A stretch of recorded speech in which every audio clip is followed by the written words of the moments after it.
kan Ustaz kan barusan buka TV-nya ini mungkin sudah dijelaskan tapi anak tidak sempat ikuti. Ini sholat mengenai keadaan darurat ini di beberapa masjid di Gorontalo ini, takmirul masjid sudah masih membuka, ada yang sudah menutup, ada yang masih membuka sholat, tapi jamaah itu disuruh jarang-jarang gitu, jaraknya antara satu dengan yang itu kira-kira bisa 1,5 sampai 1 meter. Jadi safnya tidak dirapatkan. Nah ini mohon barangkali pencerahannya Ustaz, apakah boleh sholat berjamaah seperti itu? Dalam satu saf itu dari satu orang ke yang berikutnya jaraknya antara 1,5 sampai 1 meter gitu. Bersentuhan. Terima kasih Ustaz. Assalamualaikum warahmatullahi wabarakatuh. Assalamualaikum warahmatullahi wabarakatuh. Terima kasih Abu Ali di Gorontalo. Iya, Bapak penanya di Gorontalo perlu diketahui bahwasanya masalah-masalah fikih yang amaliyah ini memang ada banyak perbedaan sudut pandang di dalamnya. Makanya mungkin untuk masalah sholat jamaah ya dengan shaf yang jarang-jarang itu juga kita mengetahui ada pendapat yang mengatakan boleh, ada yang mengatakan tidak sah, yaitu wajar ya.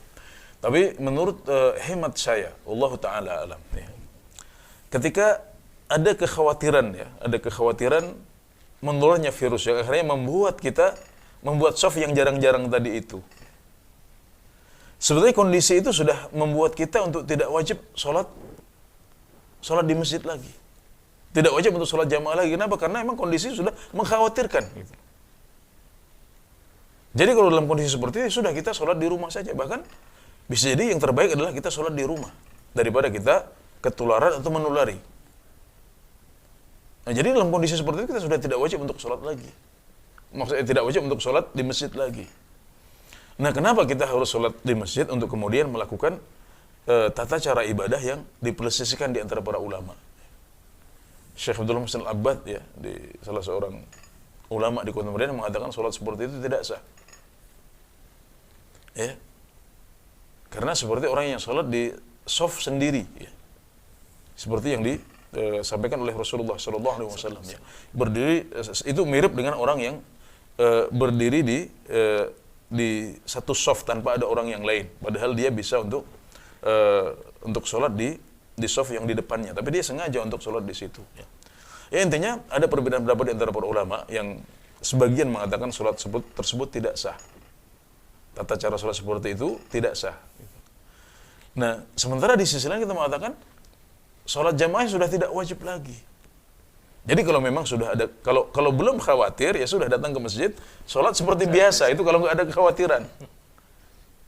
Tapi kalau sudah ada kekhawatiran, ya nggak ada kewajiban untuk sholat di masjid, ya sudah kita sholat di rumah saja, masing-masing ya. Nah, tanpa kita harus membuat tata cara ibadah yang seperti yang disebutkan tadi ya, shafnya jauh-jauh 1 meter, 1,5 meter, yang itu diperselisihkan di antara para ulama. Karena kita berarti sudah khawatir kalau seperti itu kondisinya sudah ada kekhawatiran besar. Sudah nggak aman lagi. Nah, maka di sini yang terbaik adalah kita sholat di rumah dan juga mengikuti arahan dari pemerintah kita yang memerintahkan kita untuk sholat di rumah. Adapun kalau kita belum khawatir, silahkan datang ke masjid dan sholatnya seperti biasa. Tapi kalau sudah ada kekhawatiran, sholat di rumah dan kita bisa sholat sendiri-sendiri tanpa jatuh dalam tata cara ibadah yang masih dipresisikan keabsahannya oleh para ulama. Demikian, Allahu a'lam. Ya. Maksudnya yang tidak diterima, yang tidak sah itu jamaahnya atau gimana, Ustaz? Yang tidak sah adalah bukan cuma jamaahnya, tapi sholatnya itu sendiri tidak sah.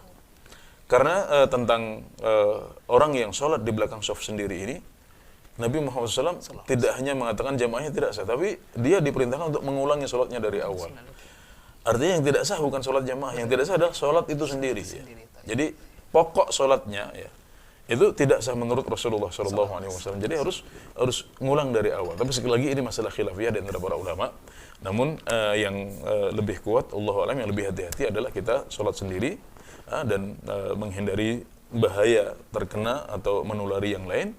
Kita sholat sendiri tanpa kita harus jatuh dalam tata cara yang diperselisihkan hukumnya di antara para ulama tentang keabsahannya. Jazakallah khairan atas jawabannya. Demikian Abu Ali di Gorontalo, semoga bisa dipahami.